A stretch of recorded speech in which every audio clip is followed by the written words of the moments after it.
E aí, tudo bem? Tudo bem. Bem-vindas. Boa noite, obrigada. ministro. Tudo bom? Por favor. Obrigada. Bom, eu sou a Carla, eu sou a diretora do jornal aqui no Brasil. Brasil. E a Regiane Sou repórter. Sim. escreveu um livro sobre Marcelo Odebrecht. Ah, sim. O que o senhor vê que mudou do tempo que o senhor trabalhou no Ministério Público para agora? Eu tenho a impressão de que o Ministério Público talvez seja a instituição que consegue sair mais forte do processo constituinte.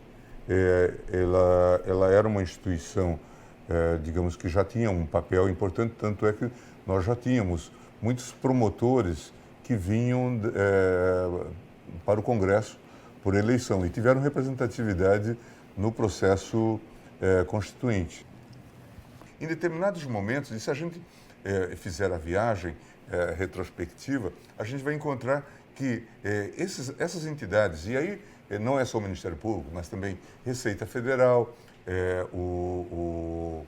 as corporações mais fortes, ou a própria Polícia Federal, eles se utilizam de determinadas debilidades dos governos, dos vários governos, para aprovar leis que são muito adequadas aos seus interesses. Não significa que elas sejam boas ou más em si mesmas, né? Ontologicamente não é isso. Mas eles aproveitam atendendo também a interesses corporativos. E a gente tem que buscar um equilíbrio, não é? Em que não se afirme o nosso poder absoluto, não é? E que nós reconheçamos que o sistema de equilíbrio tem a ver exatamente com checks and balances, né? Que é preciso que isso seja cultivado, que todos nós façamos a autocrítica ou que admitamos a crítica de outros. Por isso que o senhor está mudando, essa autocrítica que fez o senhor mudar de ideia em relação à prisão em segunda instância, porque no passado, e é um passado bem recente, 2016, o senhor apoiou. Recentemente, o senhor chamou até de experimento institucional. E o que aconteceu? Um período muito curto, assim, o que mudou? Foi o senhor que mudou? Várias coisas mudaram. O que nós tínhamos até 88? A regra era de que, com a decisão de segundo grau, mandava-se as pessoas para a cadeia. Isso era a regra. Pós-88, continuou assim também. O entendimento do tribunal, eu cheguei aqui em 2002, portanto já lá se vão 16 anos. E se falava a mesma coisa. Com a decisão de segundo grau, pode-se mandar a pessoa para a cadeia e ponto. Portanto, começava-se uma execução provisória. Só que agora, com a Constituição de 88, nós tínhamos uma regra muito clara dizendo que a presunção de inocência só se encerra com o trânsito em julgado. O que passou a acontecer? E nós tivemos até um episódio que envolve um processo do ministro Dias Toffoli, em que acho que envolvia o senador Luiz Estevão, ex-senador Luiz Estevão aqui do Distrito Federal, em que houve toda série de recursos e, ao fim e ao cabo, o ministro Toffoli se penitenciava, dizia: se eu não decidir isto hoje, isto vai resultar em prescrição. Então, e nesse contexto nós começamos a confabular sobre a necessidade de, em determinados casos, encerrar esse curso dos recursos procrastinatórios, que em geral beneficiam sempre as pessoas que têm mais recursos e que sistematicamente, naquele caso o processo ficou 10 anos no Supremo Tribunal Federal, portanto com recursos sucessivos e notoriamente procrastinatórios. Essa questão então voltou para a turma e o ministro Teori trouxe um processo para julgamento, em que nós discutimos, dissemos, a rigor, nós poderíamos admitir, pelo menos, a possibilidade de o juiz, encerrada a decisão de segundo grau, já determinar o cumprimento da pena. Iniciar o cumprimento da pena. Aí se disse, mas isto vai violar o texto constitucional. Nós dissemos, poderá haver, em determinados casos, a suspensão por parte dos tribunais superiores, que seríamos nós e o STJ. O que aconteceu desde então? E isso se tornou algo... Veja, isso foi feito em um ambiente alheio à Lava Jato. Nada tinha a ver com a Lava Jato. Mas mas se fez essa revisão. Então, o que aconteceu na vida prática? A generalização da prisão a partir do 2º grau. O Tribunal Regional do Rio Grande do Sul, e não por acaso, estabeleceu o quê? Uma súmula, dizendo que, havendo decisão do 2º grau, manda-se para a cadeia. Então, a partir daí, nós dissemos, erramos na mão. É curioso, porque o ministro Marco Aurélio foi o relator dessa ADC, que foi proposta pela Ordem dos Advogados. E, na época, nós dissemos, vamos colocar logo um julgamento definitivo. Ele disse, não, vamos aguardar. E fê-lo bem. Porque, veja, se tivéssemos decidido de forma definitiva, poderíamos até rever a decisão, mas teríamos enorme embaraço. Foi decidida só a cautelar. E, de fato, se viu que isso tinha se generalizado. Mas o senhor critica a questão da súmula do TRF4, né? Sim, TRF4. Porque a súmula é como se estivesse determinando acima do Supremo, Isso. ou seja, nós aqui no TRF4 determinamos que é assim. Aquilo que nós dissemos que era uma possibilidade, eles transformaram no imperativo categórico. Essa é a questão. O bom do direito, como outras... nem todas as outras ciências, mas muitas das ciências, é que nós temos esse contraste com a vida. Então, aparecem casos, por exemplo, em que o sujeito foi condenado em 2º grau, a ação chega no STJ ou aqui, e nós dizemos, não há crime. Portanto, sequer processado o sujeito deveria ter sido. Mas ele já estava cumprindo pena. Está se falando muito sobre abusos que acontecem hoje, quando estamos atingindo uma classe privilegiada. Quando a gente vai para as periferias, não se sente uma pressão, não social, mas institucional, talvez, ou do Estado mesmo, de melhorar esses instrumentos que abarquem os direitos a que estas pessoas precisam. Esse debate é um debate que vai sempre ficar segregado? A gente não consegue? O que acontece com o Brasil ou com a Corte, enquanto instituição, o judiciário nesse sentido? Eu acho que é uma ilusão quando as pessoas dizem que agora estamos prendendo os ricos, ainda que de forma abusiva, de que isto faz justiça em relação aos pobres. Acho que é uma ilusão. Eu acho que dar licença para cometer abusos contra os ricos significa dar licença ainda mais intensa para ferir os pobres. Mas os pobres, a licença já existe. Não, mas certamente isto agrava. Eu saúdo com muita ênfase, por exemplo, o trabalho que faz aqui a Defensoria Pública, especialmente a Defensoria Pública da União, que traz casos interessantes, como aquele sujeito que é tipificado como traficante, mas que poderia ser qualificado como usuário, né? Aquela mistura que acaba ocorrendo, ou o sujeito que entra no tráfico porque tem que sustentar o seu próprio vício. E a gente vê que a jurisprudência, em geral, é muito mão pesada, a jurisprudência que vem dos tribunais. Nós tentamos um pouco atenuar. Então, essa é uma questão. As próprias condições dos presídios, quer dizer, os calabouços estão cheios de pobres, né? Dos chamados pretos e pobres, né? A gente ainda sente muita insegurança jurídica, insegurança, de qualquer modo, de como que a justiça atua no Brasil. Uma coisa que nos chama muito a atenção é porque algumas delações que foram negociadas e rejeitadas no Ministério Público, depois vem a Polícia Federal e aceita. Algo que também é novo na nossa justiça. E aí vem, e o Supremo aceita a delação negociada pela Polícia Federal.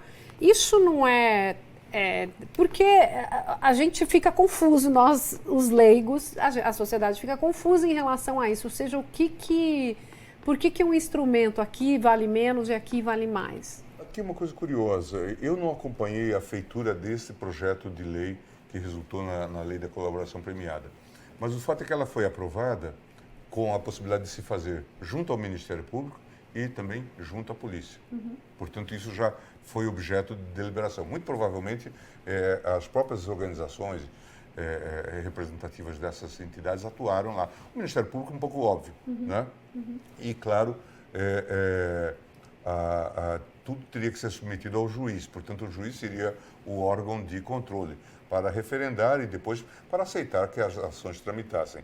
É importante, um importante instrumento de combate à corrupção, mas pode servir para perversões. E nós temos, agora, as próprias informações que vêm do Intercept mostram o quê?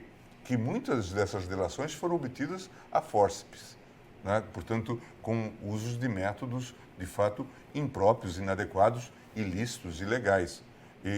Portanto, a lei não tem as devidas salvaguardas. Por exemplo, ninguém discutiu se era possível manter um sujeito preso enquanto delata, enquanto colabora.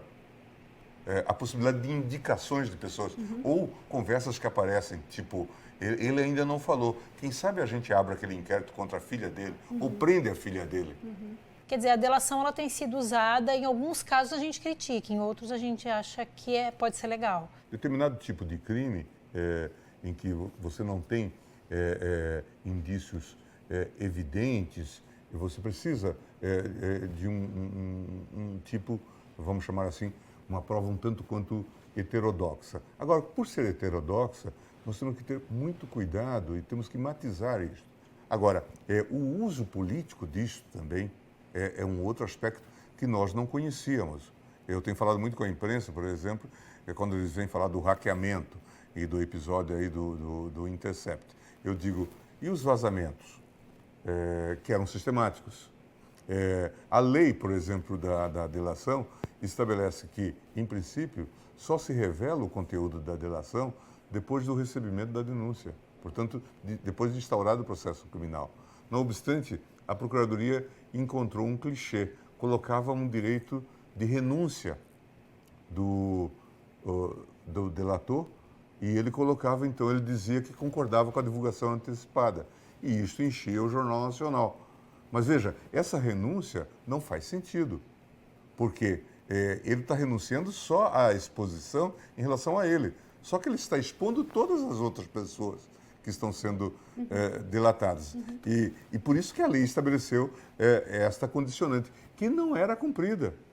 O senhor acha que o conteúdo que se conhece hoje do Intercept já está influenciando a corte em suas posições? Tenho a impressão que sim. Mas eu tenho a impressão de que há alguns Josés arrependidos por aí. O senhor é um deles? Não. Não é um dos Josés arrependidos? Não. Até porque, na verdade, eu estou gozando de uma posição bastante curiosa. Em algum momento, no trânsito de 2015, 2016, eu percebi que havia algo de anormal com a concepção da própria Lava Jato. Que momento que o senhor sentiu?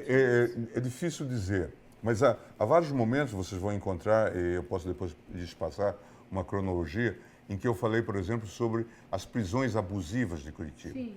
E então eu falei, nós temos um encontro marcado com as prisões alongadas de Curitiba. Isso vinha chamando a atenção e já tinha uma percepção de que estavam usando a prisão preventiva não como uma prisão preventiva normal, mas com o objetivo de obter confissões ou delações. O STF, ele errou em outros... O senhor admite que isso é um erro. Nós tivemos outros erros relacionados à Lava Jato, que saíram da corte? Eu tinha a impressão de que a corte, ela passou, ela ficou submetida a essa pressão que a mídia e a Lava Jato, não só a Lava Jato, a mídia e a Lava Jato exerceram sobre o tribunal. E toda essa coisa, essa violência que se estimulava contra os ministros, a discriminação que se fazia entre aqueles que aplaudiam a Lava Jato e aqueles outros, não é? Isso é notório. Não é? E claro que causa incômodo. Quer dizer, além do bom senso, a matéria muito mal distribuída no mundo é coragem, né? E isso a gente vê que nem todos dispõem. As pessoas têm todas as garantias, mas as pessoas têm medo. Do que um ministro do STF deveria ter medo? É uma coisa quase que inata. Isso existe. As pessoas não querem ter incômodos e elas passam a ter. Né? No mínimo, a gente desagrada 50%. Né? Então, a gente desagrada um grupo. E quando isso é massificado, obviamente que isso nos impõe desgastes. Né? Mas é claro, vocês podem sempre dizer, poxa, vai exercer uma outra função se você não tem coragem. Uma das coisas que é muito discutida hoje, que a Lava Jato está em xeque, é que ela teve um custo alto econômico para o país. E nas mensagens há uma discussão muito grande em relação à preocupação com o risco sistêmico. O que eu gostaria de saber é, afinal, a justiça tem que se preocupar com o risco sistêmico do país quando combatendo a corrupção? Como é que o senhor avalia essa percepção? Por que o setor das empreiteiras e por que não os bancos foram essa é uma discussão que aparece. E acho que o prejuízo é imenso, mas faz parte desse aprendizado. Quer dizer, e isso não deveria estar à disposição deles. Mas isso foi uma conjugação astral, infeliz, diria eu. Quer dizer, gente errada nos lugares errados, muitas vezes. Sem percepção, inclusive, do alcance disso tudo. E a debilidade do sistema político permitiu esse avanço de uma política de terra arrasada, nenhum controle, nenhum limite. Né? Veja, vocês mesmos na mídia, vocês tinham a famosa... Quando eu falo vocês, eu estou, na verdade, responsabilizando de maneira indefinida. Gente, não se ofende. Vocês tinham a lista do Janot. Quem entrasse na lista do Janot estava liquidado politicamente. E isso era o quê? Apenas uma lista de pessoas delatadas. E hoje nós vemos, inclusive, o desvalor disso em muitos casos. Muita gente que foi citada porque houve concitação, incitação para isso. A outra coisa, quando eu falo, muitas vezes, da Operação Lava Jato, porque ela é centro disso aqui, mas o abuso tem sido perpetrado em várias operações. Quer dizer, vejam, para ficar na sua pergunta no campo econômico, carne fraca. Se você olhar, parece uma coisa de gente translocada. Eu brinco de vez em quando que eu acho que o Brasil cresce à noite.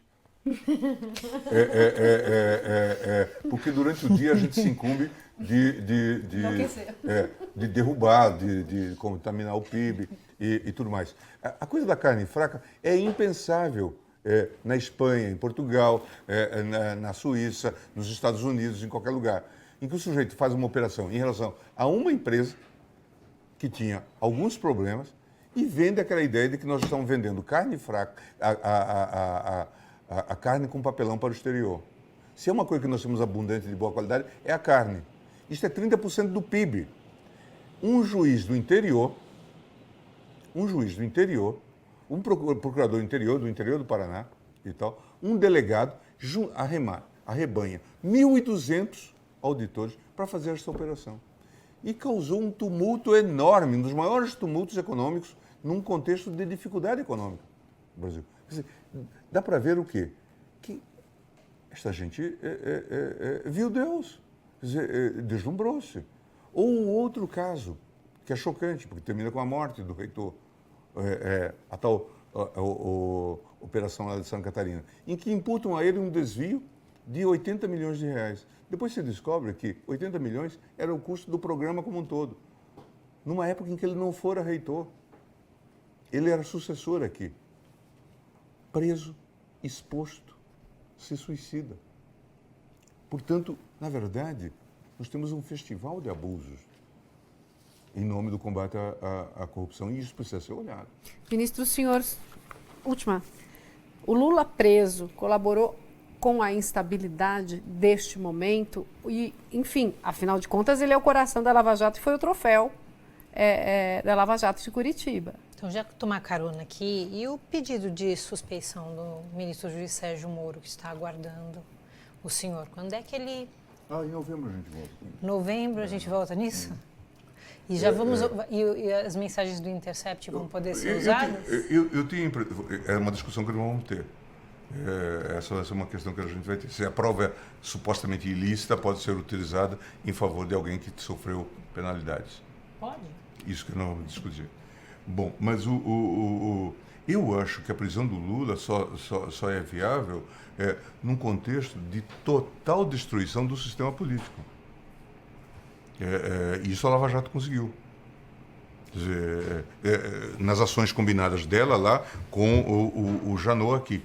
Em termos políticos, me impressionou bastante a investida que a Lava Jato faz no campo legislativo. As tais 10 medidas. Coleta de 2 milhões de assinaturas, levar ao Congresso. E isso não foi ainda bem analisado e tal, mas eram propostas visivelmente autoritárias. Duas delas, para citar. Uma que estabelecia a possibilidade de aproveitamento de prova ilícita feita de boa fé. E outra que acabava praticamente com a concessão de habeas corpus. Limitava bastante a concessão de habeas corpus. Veja, e uma pressão enorme, usando do prestígio da Força Tarefa, sobre o Congresso para que aprovasse aquelas medidas. Num momento em que a política toda estava muito debilitada, todo o sistema. Então, a mim me pareceu que ali estava um ovo da serpente. Se deu poder, a gente muito chinfrim, muito ruim. Quer dizer, mequetrefes mesmo. Se a gente for olhar do ponto de vista moral, do ponto de vista intelectual, são pessoas mequetrefes. Mas foi o que essa combinação, esse conúbio mídia e esse empoderamento produziu. Agora a gente tem que fazer o meia-culpa. O senhor acha que esse pensamento de meia-culpa pode estar no julgamento de quinta agora? Não sei se implicitamente isso está, mas a gente tem que trazer as instituições para um certo fortalecimento. O aprendizado que está aqui é o seguinte: força-tarefa é uma medida excepcional, é para situações excepcionais. No mais, tem que funcionar com a rotina, com o número de procuradores de uma procuradoria normal e numa atividade normal. Num juiz normal, que não estabeleça relações promíscuas com os membros. O juiz é órgão de controle. Ele não é agente de investigação. E esta confusão toda se instalou também por conta disso. Ok? Muitíssimo obrigada, ministro. Isso vai virar o quê? Isso vai virar uma entrevista enorme. Foi longa essa, foi longa. Pelo menos o senhor vai poder falar para o mundo também, né? Para a Espanha e para a América, pronto.